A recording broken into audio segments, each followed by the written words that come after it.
दमा जी, इसको हम लोग इंग्लिश में अस्थमा या इसको उर्दू में हम दमा कहते हैं। ये पाकिस्तान में बहुत कॉमन होता जा रहा है। ख़तरनाक है अगर आप इसको ट्रीट नहीं कर रहे। लाइफ लॉन्ग बीमारी है ये, लाइफ लॉन्ग बीमारी है। जैसे शुगर होती है, ब्लड प्रेशर होती है, उसको आपने कंट्रोल में रखना होता है। इसी तरह दमे को भी आपने अपने कंट्रोल में रखना है। यानी कि अक्सर पेशेंट्स जो पूछते हैं ये जी कि मेरा दमा ठीक हो जाएगा या मैं इससे बाहर निकल आऊँगा, मैं उनको ये समझाता हूँ जी कि जो दमा है ये आपकी सांस की नालियों की हसासियत है, सेंसिटिविटी है, और ये आप जेनेटिकली लेकर आए होते हैं। कुछ दमा होते हैं जो कि जेनेटिकली आए होते हैं, कुछ होते हैं जो आपके आसपास के माहौल से होते हैं।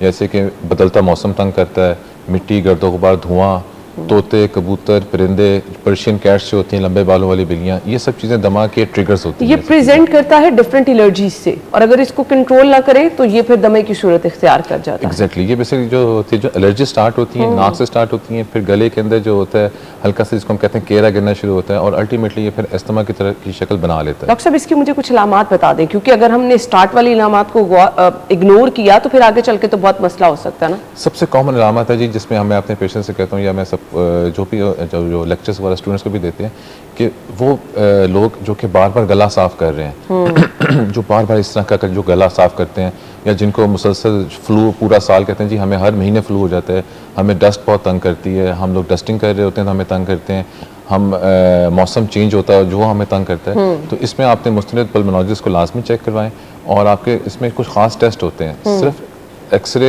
छाती का एक्सरे क्लियर आ जाने का मतलब ये नहीं है कि आपको दमा नहीं है। दमा को पिक करने के लिए एक डॉक्टर ने हिस्ट्री लेनी होती है, उसमें सारी तशखीस करनी होती है, और कुछ खास टेस्ट होते हैं जिसको हम लोग कहते हैं पल्मोनरी फंक्शन टेस्ट। वो हमें दमा को पिक करते हैं जी आया पेशेंट को दमा है कि नहीं है। इसमें कोई जेंडर की कैद, उम्र की कैद होती है, किसी भी एज में हो सकता है? ये अमूमन मुख्तलिफ किस्म के दमा होते हैं। कुछ होते हैं मौरूसी, जो कि पैदाइश से जो बच्चों को होते हैं उसमें उनकी सांस की नालियाँ हसास होती हैं। बदलता मौसम उनको तंग करता है, घर में अगर पेरेंट्स में से कोई सिगरेट पी रहा है तो वो उनको तंग करता है, और डस्टिंग और जो घर की डस्ट वगैरह होती है वो चीज़ें भी तंग कर रही होती हैं। कुछ दमा होते हैं जो कि जो अर्ली यंग एज में आने शुरू होते हैं।